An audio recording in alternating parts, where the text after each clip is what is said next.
Hello everyone, Purvanchal career classes के इस online platform पर आप सभी का स्वागत है।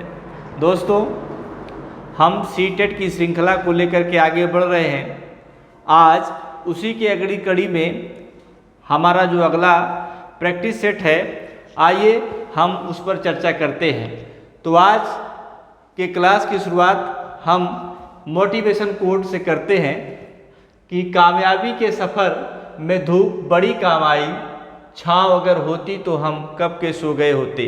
तो दोस्तों, संघर्ष के रास्ते में हमें बहुत सारी कठिनाइयाँ आती हैं।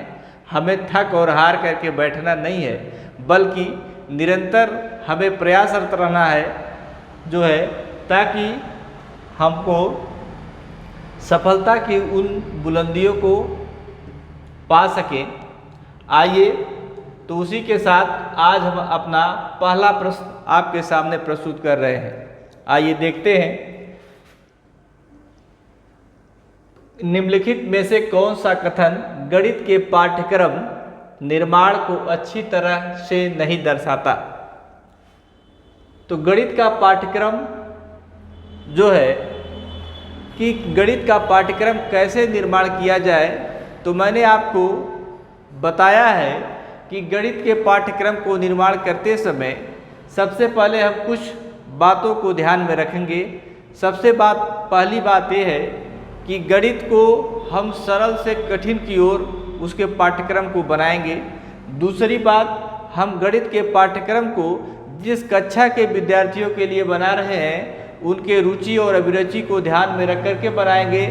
तीसरी बात, हम उसके शिक्षकों की सहमति लेना है हमें, जो उस क्लास को पढ़ाने वाले हैं। तो गणित के अध्यापकों से सहमति लेने की भी आवश्यकता है। तो आइए हम देखते हैं हमारा ऑप्शन कि गणित का पाठ्यक्रम क्रिया आधारित होनी चाहिए।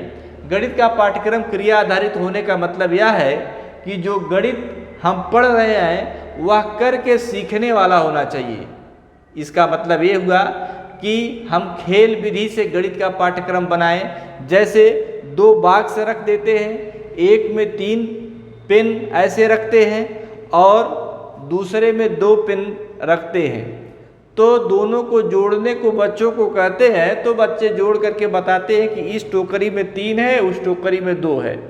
तो खेल खेल में जोड़ना भी 5 सीख जा रहे हैं। तो उस प्रकार कि गणित का पाठ्यक्रम क्रिया आधारित होना चाहिए। इसका मतलब यह तो भाई सही है, यह क्या है, यह तो है सही, यह तो सही है ना, यह सही दिया है। दूसरी बात ये कहा कि गणित का पाठ्यक्रम गणित के अध्यापक की सहमति से नहीं बनना चाहिए। भाई जो पढ़ा रहा है विषय को, यदि उसी की सहमति नहीं होगी तो फिर कैसे बनेगा पाठ्यक्रम। तो गणित का पाठ्यक्रम बनाने के लिए गणित के अध्यापक की सहमति लेना अति आवश्यक है, इसलिए यह गलत हो जाएगा। ठीक है, आइए आगे देखते हैं। गणित का पाठ्यक्रम विद्यार्थी केंद्रित होना चाहिए। दोस्तों, मैंने आपको बताया है कि जो गणित के पाठ्यक्रम का निर्माण होना चाहिए वह विद्यार्थी केंद्रित होना चाहिए। विद्यार्थी केंद्रित होने का मतलब यह है कि हम जो बच्चा है, जो बालक है, जो छात्र है, उसके रुचि और अभिरुचि को ध्यान में रख करके जब पाठ्यक्रम को डिजाइन करेंगे तो बच्चा बेहतर सीख पाएगा। ठीक है, तो विद्यार्थी केंद्रित होने चाहिए। एनसीएफ भी यही कहता है कि जो पाठ्यचर्या बनाई जाए वह जो है बाल केंद्रित होना चाहिए, ना कि शिक्षक केंद्रित होना चाहिए। तो यह भी सही है। अगला है कि गणित का पाठ्यक्रम मनोवैज्ञानिक और तार्किक होना चाहिए। ये तो आप जानते ही हैं कि गणित यदि व्यक्ति सीखता है तो वह तार्किक हो जाता है, वह सभी प्रश्नों का उत्तर तार्किक देता है, तार्किक होकर देता है। तो बच्चे को तार्किक और मनोवैज्ञानिक जब पाठ्यक्रम आप पढ़ाएंगे तो वह तार्किक हो जाएगा, वह चिंतनशील हो जाएगा। इसलिए यह भी ऑप्शन सही है, ऑप्शन यह भी सही है आपका। तो आपसे पूछा है कि कौन नहीं दर्शाता, कौन नहीं दर्शाता, यही कहा है कि नहीं कौन दर्शाता है, यानी कौन गलत है। तो गलत नंबर कौन है, बी। बी जो है आपका ऑप्शन सही नहीं है। तो दोस्तों हम आगे बढ़ते हैं।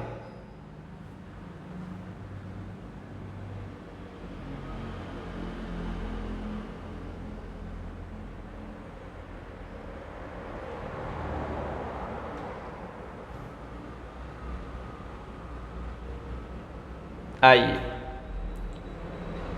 दूसरा हमारा चैप्टर है, मतलब प्रश्न है, लिखा है कि 1/5, यहाँ पर परसेंटेज नहीं है, यहाँ पर परसेंटेज नहीं है, बल्कि ये दिया है कि 1/5 के समतुल्य भिन्न लीजिए और कक्षा 5 नहीं है, अगर कक्षा 4 है, या क्या है, कक्षा 4 के विद्यार्थियों से पूछा गया यह सवाल किसके ओर संकेत करता है। 1/5 का मतलब हुआ कि कोई एक ऐसा मैं बॉक्स बना देता हूँ, ऐसा बना देता हूँ गोला, इस गोले में 5 पार्ट कर दिया, 4 ये हो गया और 1 ये, तो ये हो गया कितना, 1/5। अच्छा, इसको जरा देखो, अपने ऑप्शन को जरा देखो, क्या कुछ हमको ऐसा लगता है जिसको हम छांट सकते हैं? कोई नहीं, ये तो गलत ही है। निम्न स्तरीय मांग कार्य, क्योंकि यह केवल रटने पर आधारित है। जब कभी भी प्रश्न में रटने की बात आएगी, जब कभी भी आपको रटने वाला प्रश्न आएगा तो वह वैसे ही गलत हो जाएगा। क्यों? क्योंकि गणित के छात्र को रटाना नहीं है, बल्कि उसको सिखाना है। वह जब सीखेगा तो वह अपने दैनिक जीवन में प्रयोग भी करेगा। किसी भी विषय को एलसीएफ यह कहता है कि शिक्षक किसी भी विषय को छात्रों को रटवाएं ना, बल्कि उनको सिखाएं। ठीक है, तो जहाँ पर रटना आएगा वो गलत हो जाएगा। हम आगे बढ़ते हैं। निम्न स्तरीय मांग कार्य, क्योंकि इसमें केवल प्रक्रमकारी कौशलों की आवश्यकता होती है। ठीक है, उच्च स्तरीय मांग कार्य, क्योंकि यह संयोजन के साथ प्रक्रिया पर आधारित है। तो बताओ भाई, एक निम्न स्तरीय मांग कार्य है क्योंकि इसमें केवल प्रक्रमणकारी कौशल की आवश्यकता होती है। अब देखो यहाँ पर कौशल आ गया, कौशलों के साथ में, तो एक प्रकार से 1/5 के समतुल्य उसको बनाना रहेगा, तो वह अपने कौशल का क्या करेगा, निर्माण करेगा, इसको बनाएगा और इसको समझेगा कि एक कोई पार्ट है उसमें 5 भाग बनाया जा रहा है। तो इसलिए हम बी ऑप्शन को क्या कर देंगे, टिक कर देंगे। ठीक है, आइए आगे बढ़ते हैं। ये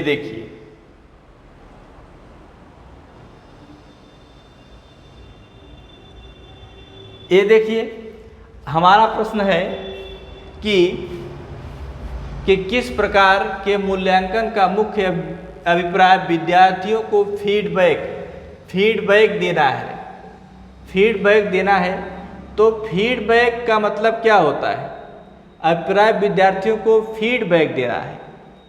फीडबैक का मतलब होता है कि कोई भी छात्र है उसको हम कुछ सिखा रहे हैं। जैसे दो लोग हैं, एक छात्र का नाम है मोहन, और एक छात्र का नाम है श्याम। ठीक है, एक का नाम श्याम है। तो दोनों से मैं कोई प्रश्न पूछता हूँ, ठीक है, तो दोनों ने अपना उत्तर बताया, अपना कोई आंसर दिया, दोनों ने आंसर दिया। ठीक है, दोनों ने सही आंसर दिया।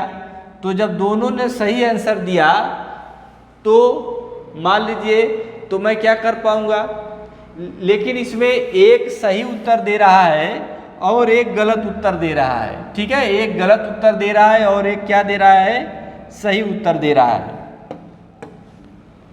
एक सही उत्तर दे रहा है, तो हमको ये पता चल रहा है कि दो छात्रों में एक को आ रहा है, एक को नहीं आ रहा है।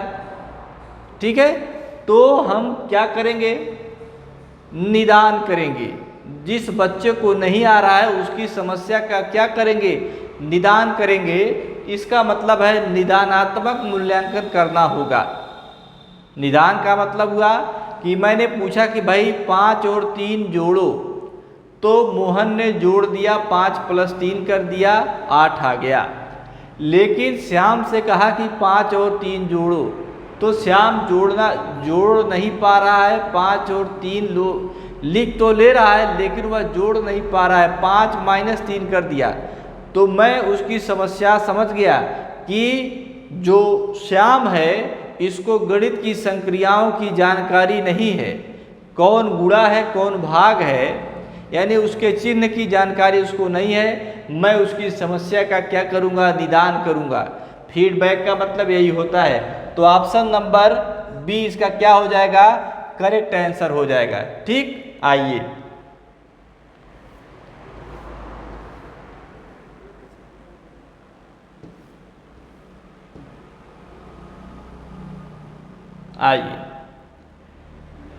ये देखो अगला प्रश्न है। अगला प्रश्न है कि एक बोतल में 750 मिलीलीटर जूस भरा है। ऐसी 6 बोतलों को एक कार्टून में पैक किया जाता है। 450 लीटर जूस के लिए आवश्यक कार्टूनों की संख्या होगी। ठीक है, एक कोई कार्टून है दोस्तों, कार्टून कोई एक है ऐसे, ठीक है। इसमें 6 बोतल है, 1 2 3 4 5 और 6 बोतल है। और एक बोतल में 750 ml जूस भरा है। ठीक है, तो जब एक बोतल में 750 ml जूस भरा है तो 6 बोतल में कितना भरा जाएगा, तो 6 बोतल में भरा जाएगा, कितना भरा जाएगा। हमको कुछ नहीं करना है, गुणा हमको नहीं करना है, हमको यही देखना है कि पहले हम 6 बोतल का निकाल लेंगे। ठीक है, अब देखो 450 लीटर जूस है, तो हमें चाहिए कार्टूनों की संख्या।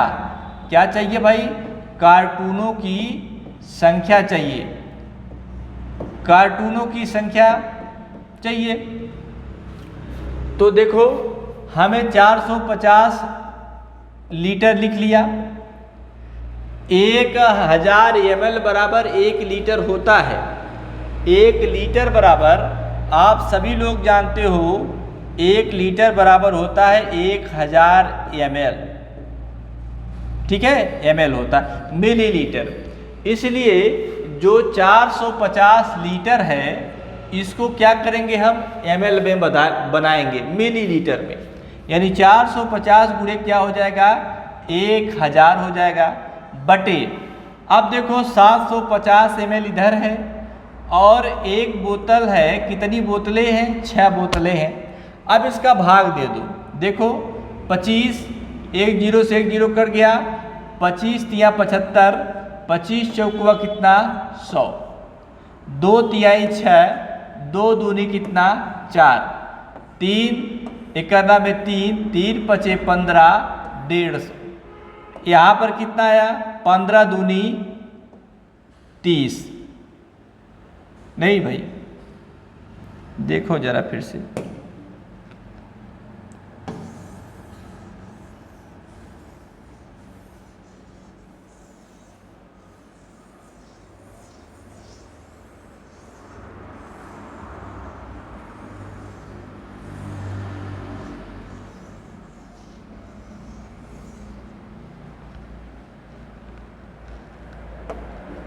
देखो मैंने आपको बताया कि 450 गुणे क्या करेंगे, 1000 करेंगे, बटे क्या कर देंगे, 750 गुणे क्या हो जाएगा, 6 हो जाएगा। इसको, इसका 1 0 कटेगा, कट गया। 25 तिया 75 होता है, 25 चौकुआ 100 होता है, 2 दूनी 4 होता है, 2 तिहाई 6 होता है। यहाँ पर देखो गुणा करोगे 9 आएगा, तो 9 पचे कितना हो गया, 45 50। ये देखो दोनों कट जाएंगे, तो 50 दूना कितना आएगा 100। इसका मतलब हुआ ये कि 100 कार्टून की क्या होगी आवश्यकता होगी। तो दोस्तों आपको ये जानना है कि 1 लीटर में 1000 ml होता है, मिलीलीटर होता है। तो सब एक ही पैमाने में यदि रहेंगे तो ही हमारा काम चलता है, नहीं तो काम गड़बड़ हो जाता है। ठीक है, तो ऐसे आपको देख लेना है। आइए, इसका आंसर जो होगा वो होगा 100। ठीक है, 100 आंसर हो जाएगा इसका। आइए देखते हैं, अगला प्रश्न है हमारा। अगला प्रश्न है कि कक्षा 2 के शिक्षार्थियों को सरल आकृतियों उसके लंबे किनारों से परिचय कराने का सबसे उत्तम उदाहरण है। ठीक, अब देखो श्याम पट्टल, मान लो मैं जिस बोर्ड पर पढ़ा रहा हूँ एक क्या है, श्याम पट्ट है। मान लीजिए मैं यदि इसमें कोई बॉक्स को बताना चाह रहा हूँ, ऐसे मैंने बना दिया।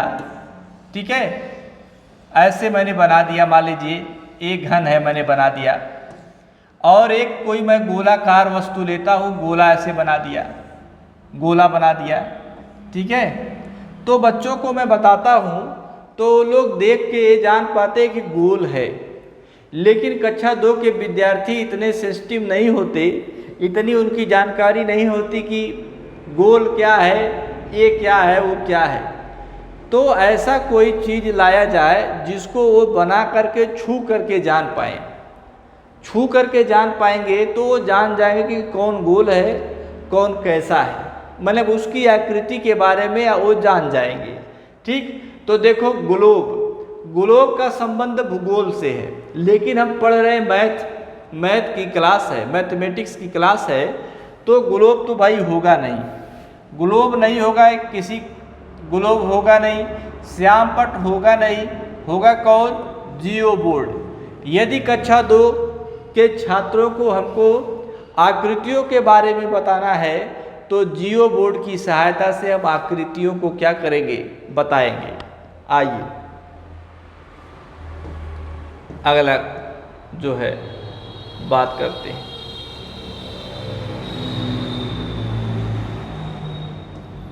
ये देखिए एनसीएफ 2005 के अनुशंसा अनुसार गणित पाठ्यचर्या के महत्वपूर्ण लक्ष्य रूपक हैं। ठीक है, अब देखो भाई एनसीएफ 2005 कहता है कि गणित पाठ्यचर्या महत्वपूर्ण लक्ष्य क्या है, क्या उसके फॉर्मेट होने चाहिए। आइए देखते हैं। इसमें महत्वाकांक्षी एवं सुसंगत होना चाहिए।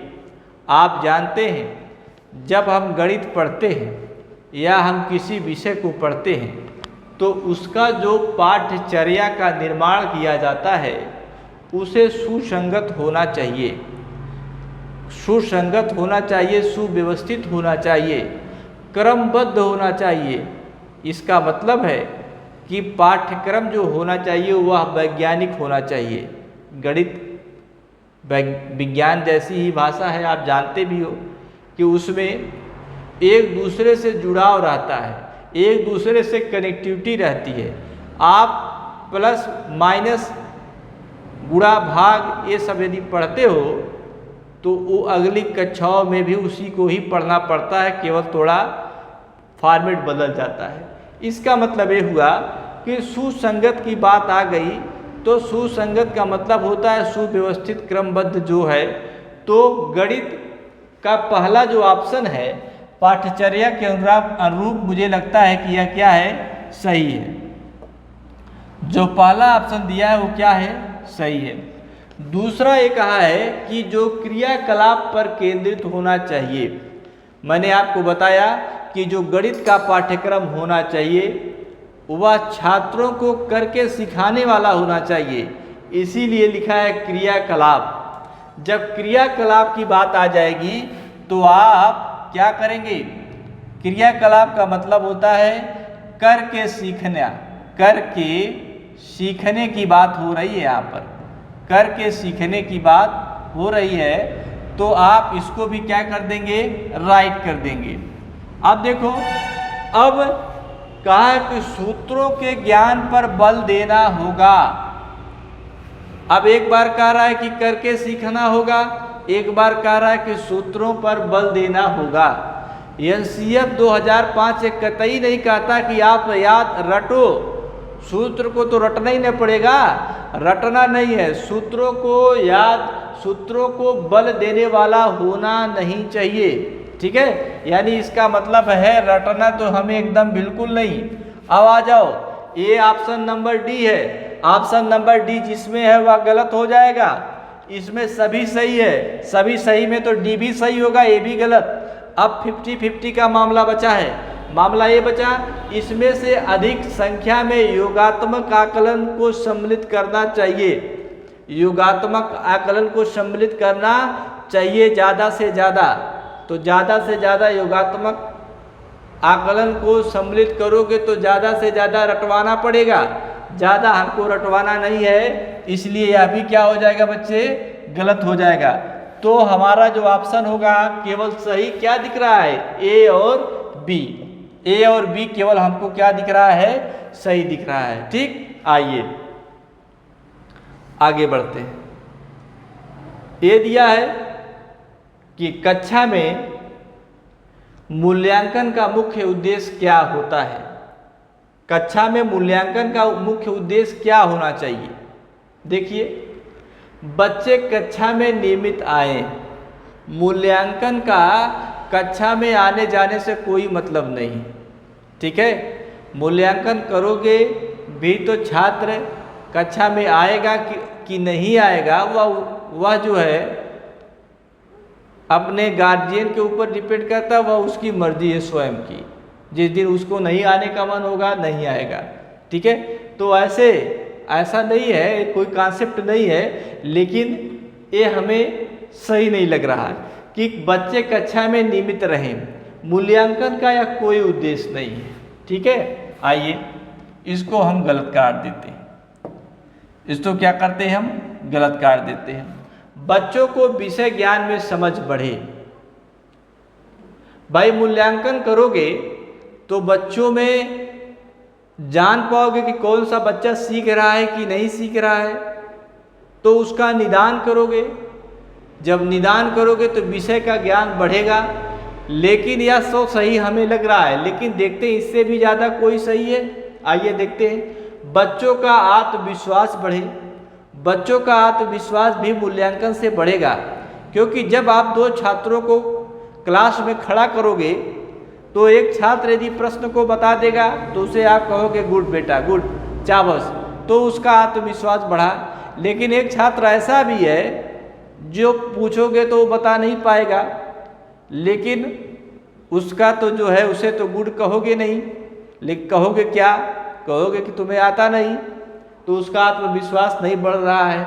इसका मतलब ये है कि बच्चों का मूल्यांकन, सबका मूल्यांकन का उद्देश्य पूरा नहीं हो रहा है, सबका आत्मविश्वास नहीं बढ़ेगा।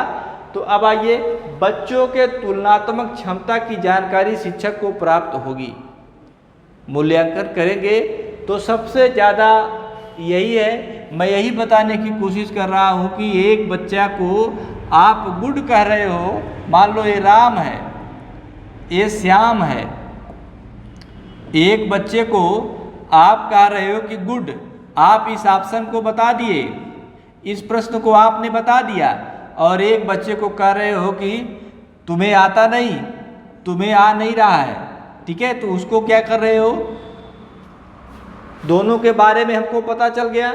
तो मूल्यांकन का उद्देश्य सिर्फ यही होता है कि शिक्षक अपनी कक्षा के बच्चों को इसकी स्थिति जान पाए कि अमुक बच्चे जो मैं पढ़ा रहा हूँ उसे समझ रहे हैं कि नहीं समझ रहे हैं।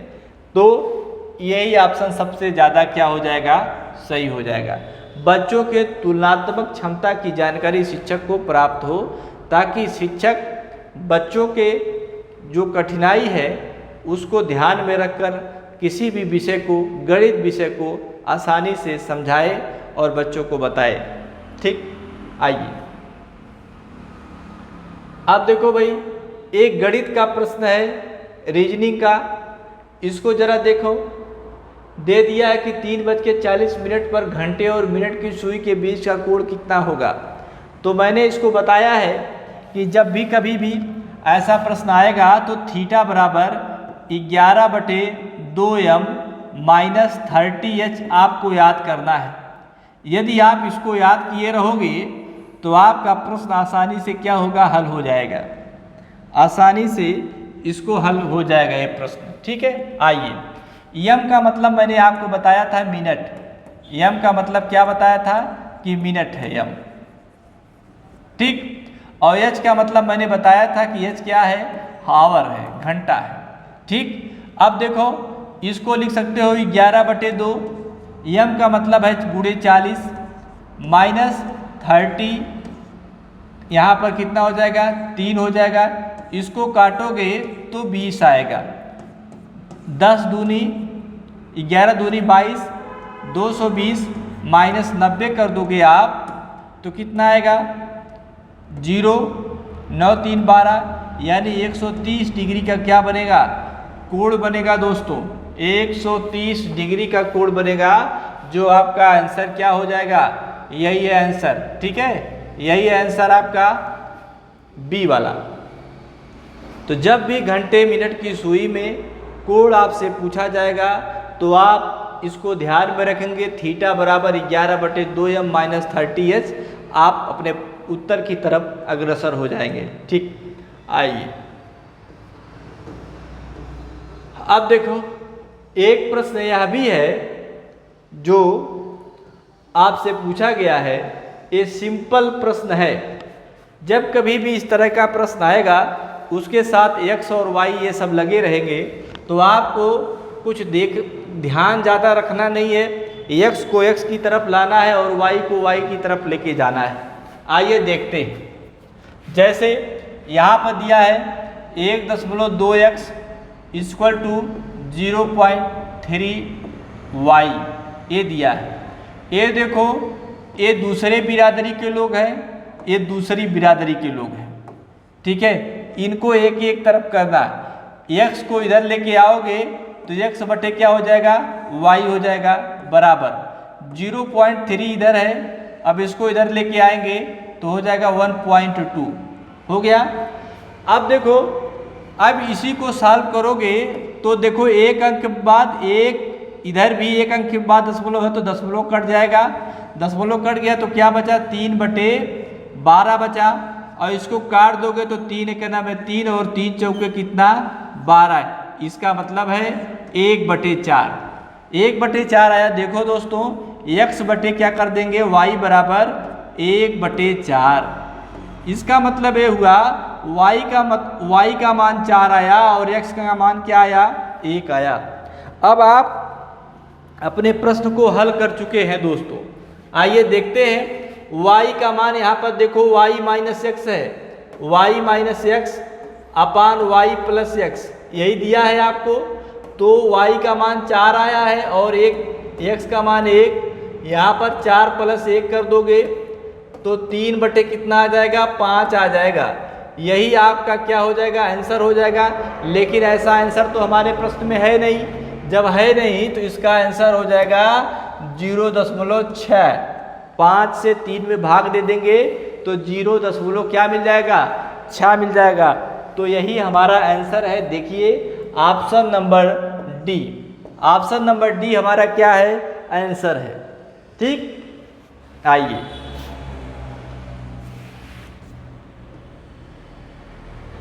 अगला प्रश्न।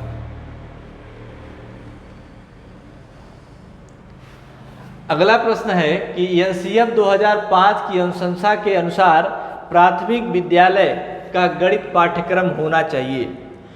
प्राथमिक विद्यालय का मतलब दोस्तों कि ये बात हो रही है किसकी, प्राइमरी की,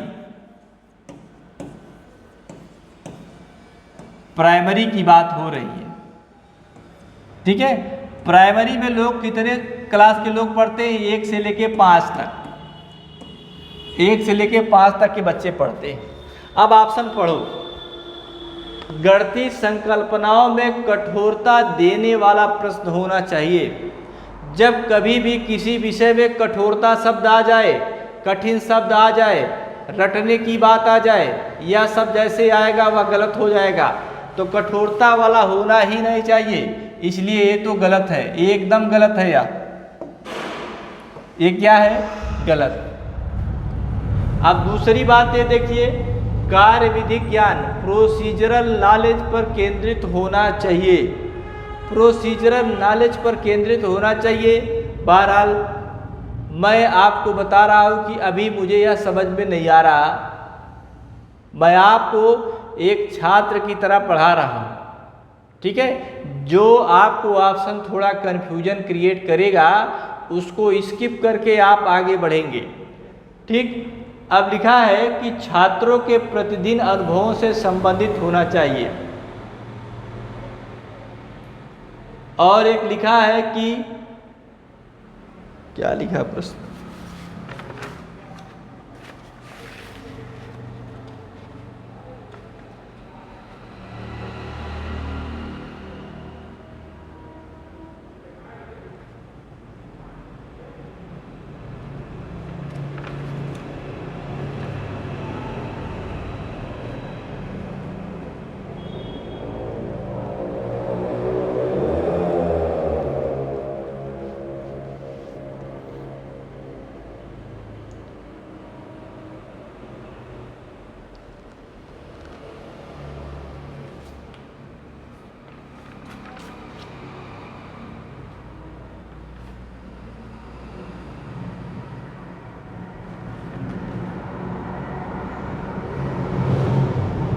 ठीक है। आइए देखते हैं कि पहला तो ऑप्शन गलत हो गया, दूसरा कि छात्रों के प्रतिदिन के अनुभवों से संबंधित होना चाहिए, और ये क्या ऑप्शन में टाइप हो गया भाई, हालो छेसगामी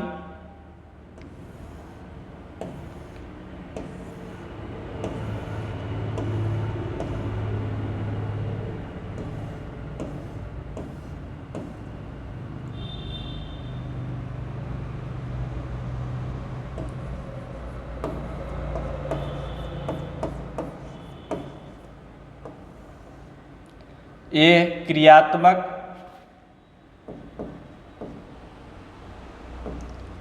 कौशल पर आधारित होना चाहिए, ये ऑप्शन है यहाँ का, आधारित होना चाहिए, ठीक है। तो देखिए, प्रोसीजरल नॉलेज पर केंद्रित होना चाहिए, कार्य विधिक ज्ञान पर केंद्रित होना चाहिए। तो कक्षा छोटे बच्चों को प्रोसीजरल नॉलेज के बारे में बहुत कठिन भारी भरकम शब्दों का प्रयोग जिस ऑप्शन में कर दिया जाए छोटे बच्चों के लिए, वह वैसे ही गलत हो जाता है, ठीक है। तो इसको भी गलत करिए। यहाँ पर आपको बच्चों को करके सिखाने वाले ज्ञान को बताना है, तो यही ऑप्शन आपका क्या हो जाएगा? सी हो जाएगा, ठीक है। आइए आगे बढ़ते हैं। ये देखिए, एक जो है इसमें लिखा है कि एनसीएफ 2005 में यह उल्लेख किया गया है कि गणित शिक्षण महत्वाकांक्षा सुसंगत और महत्वपूर्ण होना चाहिए। गणित शिक्षण की महत्वाकांक्षा सुसंगत और महत्वपूर्ण होनी चाहिए। यहाँ पर की भी है, की होनी चाहिए। यहाँ महत्वाकांक्षी से तात्पर्य निम्नलिखित में से किसकी उपलब्धि है? तो देखो, गणित संकीर्ण, महत्वाकांक्षी का क्या मतलब होता है? महत्वाकांक्षी कौन होता है? महत्वाकांक्षी जो होगा वो जो है बड़े लड़के होते हैं। बड़े लड़के का मतलब, बड़े लड़के का क्या मतलब? जो उच्च कक्षाओं में होते हैं, वो जो है क्या होते हैं? महत्वाकांक्षी होते हैं। छोटे बच्चे तो सीखने के लिए जाते हैं, वो कौन से महत्वाकांक्षी होते हैं? लड़ते झगड़ते रहते हैं हमेशा। तो लिखा है कि गणित के संकीर्ण उद्देश्यों की प्राप्ति, तो गणित के संकीर्ण उद्देश्यों की प्राप्ति के लिए कोई महत्वाकांक्षी नहीं होगा। यह प्राइमरी लेवल की बात हो रही है। ये किसकी बात हो रही है? प्राइमरी की बात हो रही है। ठीक है, संकीर्ण उद्देश्य प्राइमरी के छात्रों की प्राप्ति करने का उद्देश्य रहता है, लक्ष्य रहता है। तो ये तो गलत हो गया भाई। गणित के अनुप्रयोगों की ये भी नहीं है, गणित के अनुप्रयोगों के से कोई मतलब नहीं है। दूसरा तीसरा दिया गणित को अन्य विषयों से जोड़ने की। महत्वाकांक्षी से तात्पर्य यह नहीं है कि गणित को अन्य विषयों से जोड़ने की, यह भी बात नहीं है। जब महत्वाकांक्षी शब्द आ गया है तो गणित के उच्च उद्देश्यों की पूर्ति करने के लिए ही यह क्या हो जाएगा? सबसे एप्रोप्रिएट आंसर यही होगा। ठीक है, आइए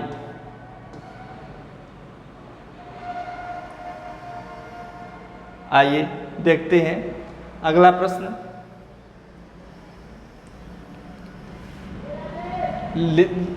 प्राइमरी स्तर पर गणित शिक्षण की पाठ्यचर्या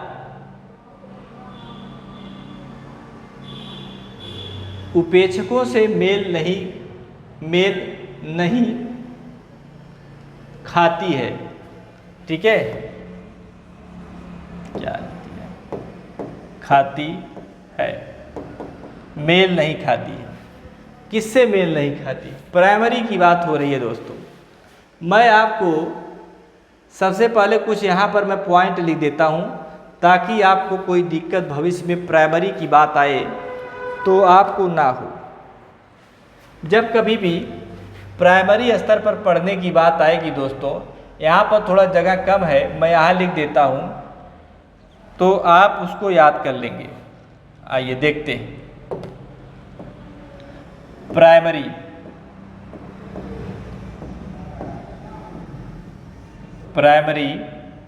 या प्राथमिक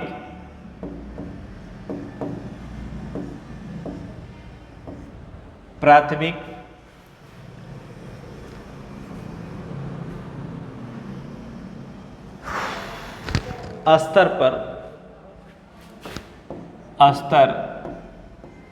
पर गणित शिक्षण के उद्देश्य। प्राथमिक स्तर पर गणित शिक्षण के क्या उद्देश्य होते हैं? जब प्राथमिक स्तर आएगा तो यहाँ पर इसका उद्देश्य संकीर्ण है। क्या उद्देश्य है भाई? संकीर्ण उद्देश्य है। ये संकीर्ण भी यदि किसी ऑप्शन में है तो आप जान जाइए कि ये प्राइमरी वालों की बात हो रही है। ठीक है, तो इसमें मैं आपको 2-3 पॉइंट लिखता हूँ जिसको आपको याद कर लेना है। पहला पॉइंट है कि जब हम प्राइमरी के बच्चों को पढ़ाते हैं तो सबसे पहले उन्हें हम अंकों का ज्ञान कराते हैं। ठीक है, अंकों का ज्ञान कराते हैं। जैसे हम उनको अंक लिखवाते हैं, पहाड़ा लिखवाते हैं, उनको शब्दों से अंकों में बनाते हैं, गिनती को लिखना बताते हैं, अंकों को शब्दों में कहते हैं लिखने के लिए, स्थानीय मान बताते हैं, इन सब को बताते हैं, संख्या को पढ़ना और लिखना बताते हैं। इसका मतलब है कि इसे ऑप्शन में यदि देना हो तो हम संख्या कौशल को विकास करते हैं। नंबर 1, संख्या कौशल का विकास।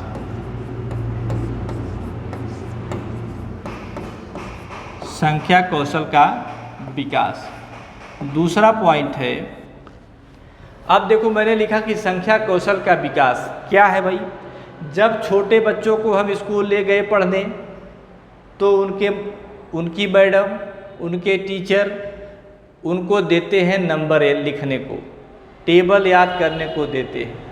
ठीक है, तो वही संख्या कौशल का पहले विकास करते हैं, उनको लिखना और पढ़ना सिखाया जाता है।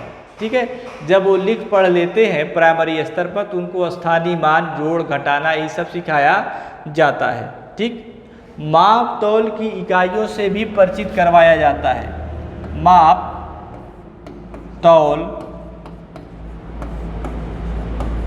की इकाइयों से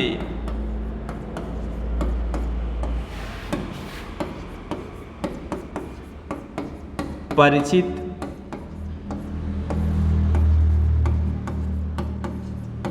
करवाया जाता है।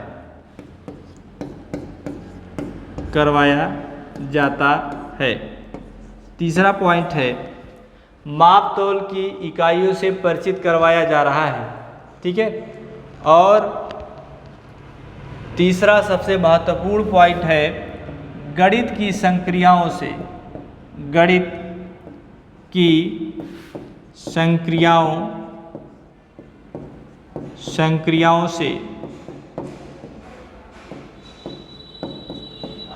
परिचित करवाया जाता है।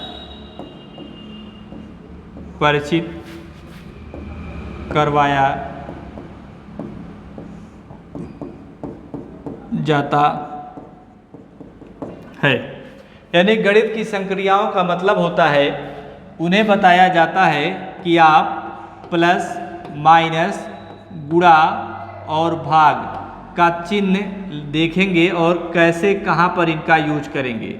ठीक है, यही गणित की मूल संक्रियाएं हैं 4, धन ऋण गुणा भाग। ठीक, अगला है उन्हें मूर्त से अमूर्त धारणा का क्या किया जाता है, विकास किया जाता है। प्राइमरी स्तर के छात्रों को मूर्त से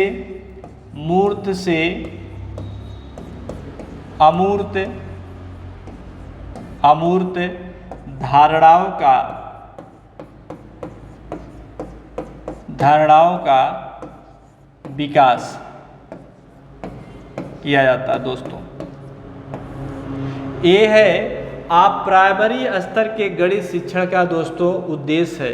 इसको यदि आप याद किए रहोगे तो आपके कुछ प्रश्न तो बन ही जाएंगे। ठीक है, आइए देखते हैं हमारा जो प्रश्न है उसको हम हल करते हैं। प्रश्न यही है, प्राथमिक स्तर पर गणित शिक्षण की पाठ्यचर्या उपेक्षकों से मेल नहीं खाती है। एक खाती है, मेल नहीं खाती है। आइए देखते हैं। वर्गीकृत आंकड़ों का निरूपण और विश्लेषण करना और निष्कर्ष निकालना। पहला ही ऑप्शन बड़ा कठिन है। कहा है वर्गीकृत आंकड़े, ये तो अच्छे को नहीं आता वर्गीकृत आंकड़े, तो कैसे छोटे बच्चों को आएगा। इसका मतलब है प्राइमरी वालों के लिए पहला ही ऑप्शन गलत लग रहा है। प्राइमरी वालों के लिए पहला ही ऑप्शन गलत लग रहा है। प्राइमरी, ये देखो वर्गीकृत आंकड़े जहाँ होते हैं वहाँ पर हम पाई चार्ट की बात करते हैं। पाई चार्ट जो आप पढ़ते हो बड़ी कक्षाओं में, तो प्राइमरी वालों के लिए ये तो होगा नहीं। दैनिक जीवन की तार्किक कार्यप्रणाली तथा गणितीय सोच के बीच संयोजन का विकास होता है, ऐसा होना चाहिए। दूसरा है मानक परिकलन प्रणाली से संख्या संबंधी संक्रियाओं के कैसे में भाषा और प्रतीक चिन्हों का विकास। धन ऋण गुणा भाग यदि जानेंगे तो भाषा और चिन्ह का विकास होगा। निम्न को पूर्ण अंश के रूप में प्रदर्शित करना और सरल भिन्नों को व्यवस्थित करना। तो सबसे पहला ऑप्शन यही है, वर्गीकृत आंकड़ों का निरूपण और विश्लेषण करना। यही सबसे मेल नहीं खा रहा, क्योंकि यही सबसे कठिन बात लिखी हुई है प्रश्न में। आइए ये देखो भाई, अगला प्रश्न है हमारा। प्रश्न है कि एनसीएफ 2005 के अनुसार निम्नलिखित में से कौन सा राष्ट्रीय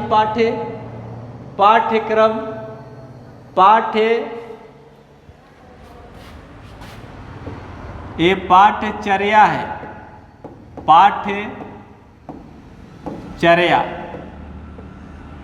पाठ्यचर्या का उद्देश्य नहीं है। ठीक है, तो लिखा है गणित के छात्रों के दैनिक अनुभवों से संबंधित करना और कलन विधि पर आधारित बल देना, हाल की विचार प्रक्रिया का गणितीकरण करना। ठीक है, तो ये देखो हाल की नहीं है, तो विचार प्रक्रिया का गणितीकरण करना। यहाँ छात्रों लिखा है, छात्रों के दैनिक अनुभवों से संबंधित करना। यह तो वही है कि छात्र दैनिक जीवन में के अनुभव को संबोधित करेंगे। विचार प्रक्रिया का गणितीकरण होगा, एनसीएफ 2005 यह कहता ही है। लेकिन कलन विधि पर अत्यधिक बल देना, जहाँ पर प्रश्न में कलन विधि आ जाएगा दोस्तों, इसका मतलब है कि कलन विधि रटने को प्रोत्साहित करती है। क्या करती है? रटने को प्रोत्साहित करती है, रटने को प्रोत्साहित करती है।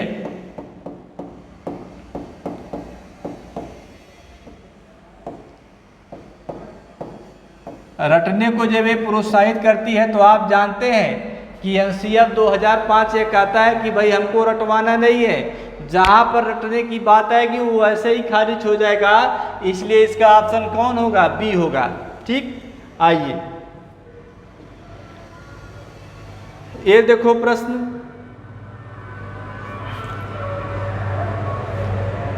किसी संख्या में 357 से भाग देने पर शेष फल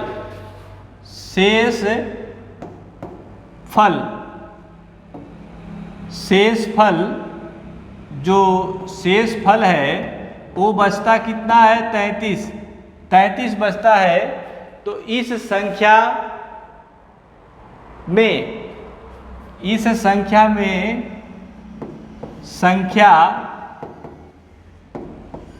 12 से भाग देने पर शेषफल क्या आएगा? यही प्रश्न है हमारा।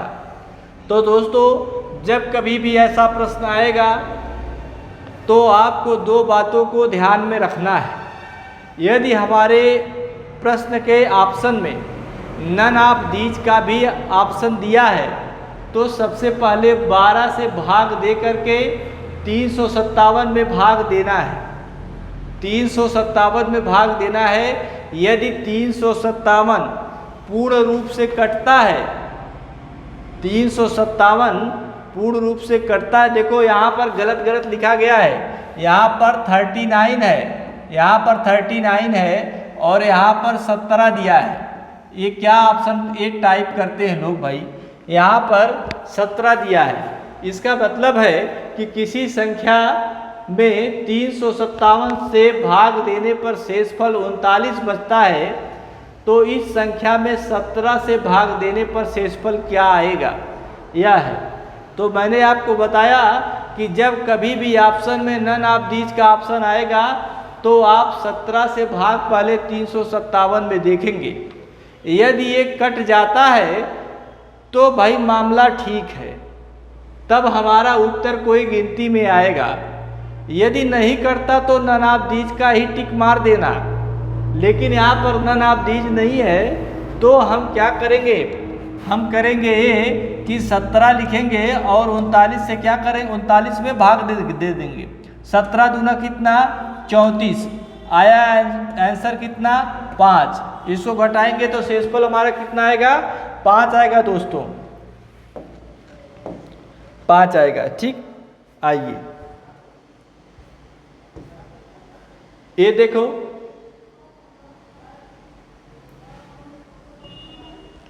ये जो प्रश्न है ये थोड़ा आपके कैलकुलेटिव प्रश्न है, थोड़ा आपको चेक किया जा रहा है कि देखिए ये आपका प्रश्न है 10,000 का माने दोस्तों गुणा होता है, तो गुणा कर दिया। यहाँ पर लिखा है 335, 35 परसेंटेज का मतलब 100 होता है, तो बटे 100 गुणे 0.515 है। यहाँ पर दशमलव हटाने के लिए 100 लिखा जाएगा, लेकिन परसेंटेज है तो भी 100 और आएगा। ठीक है, तो इतना होने के बाद अब आप देखो अब हमारा काम बनता है कि नहीं बनता। 2 जीरो से 2 जीरो यहाँ चला जाएगा, यहाँ के 2 जीरो से यहाँ का 2 जीरो चला जाएगा। ठीक, अब इसको काटोगे तो 5 तिया 15, 5 दूना 10, 20। ठीक, फिर इसको काटोगे तो 5 छक्के 30, 5 सत्ते 35, 5 चौके कितना? 20। ठीक है, अब हमको मिला क्या? 67/20, 67/20 मिला। तो 67/4 है भाई, 20 नहीं। इसको सॉल्व करोगे आप तो मिलेगा, इसको भाग दोगे, एक बार जाएगा, 4 छक्के 24 हो जाएगा, फिर 3 बचेगा, 4 सत्ते 28 हो जाएगा और 4 पच्चे 20। यही इसका उत्तर हो जाएगा। इसका मतलब है यहाँ पर एक ऑप्शन और बनाओ, 16.75 इसका आंसर आएगा। 16.75 इसका आंसर आएगा दोस्तों। ये थोड़ा आपको कैलकुलेशन करना है, भाग दे के देख लेना है। आइए आगे बढ़ते हैं।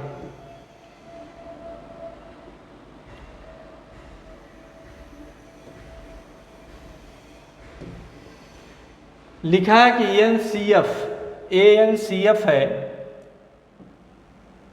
2005 के अनुसार विद्यालयों में गणित शिक्षा का मुख्य उद्देश्य है विश्लेषणात्मक योग्यता का विकास करना। छोटा बच्चा विश्लेषण करेगा क्या? नहीं करेगा। संख्या संबंधी कौशल का विकास, समस्या संबंधी कौशल का विकास, बच्चे की चिंतन प्रक्रिया का गणितीकरण। चिंतन प्रक्रिया का गणितीकरण नहीं करना है, बल्कि उसमें संख्या संबंधी कौशल का विकास ही करना है। ठीक है, आइए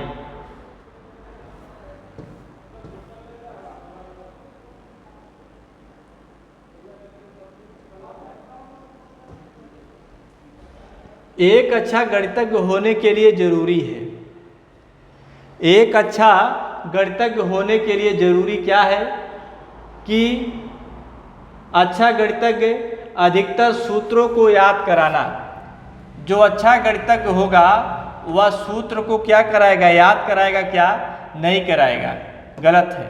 सवालों के उत्तर देने की तकनीक में निपुणता।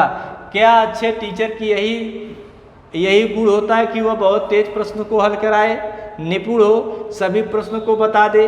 ऐसा नहीं है। उसे बल्कि अपने विषय की समझ होनी चाहिए और अपने विषय को आसानी से किसी दूसरे विषय के साथ संबंधित करा करके एक दूसरे को जोड़ करके दैनिक जीवन में उपयोग करके बताए, ताकि छात्र को ज्ञान क्या हो जाए? अस्थायी हो जाए। तो देखिए, बहुत जल्दी सवालों को हल करना यह भी एक अच्छे शिक्षक की विशेषता नहीं है, क्योंकि जल्दी से हल कर देगा तो बच्चों को जल्दी से समझ में भी नहीं आएगा। सभी अवधारणा का मतलब होता है कॉन्सेप्ट। जो सभी कॉन्सेप्ट है, ठीक, को समझना, लागू करना और उनमें संबंध बनाना, ये सबसे अच्छा ऑप्शन है। ठीक है दोस्तों, तो आज के लिए बस इतना ही। अगली क्लास में मैं पुनः आपसे मिलूँगा। तब तक के लिए धन्यवाद।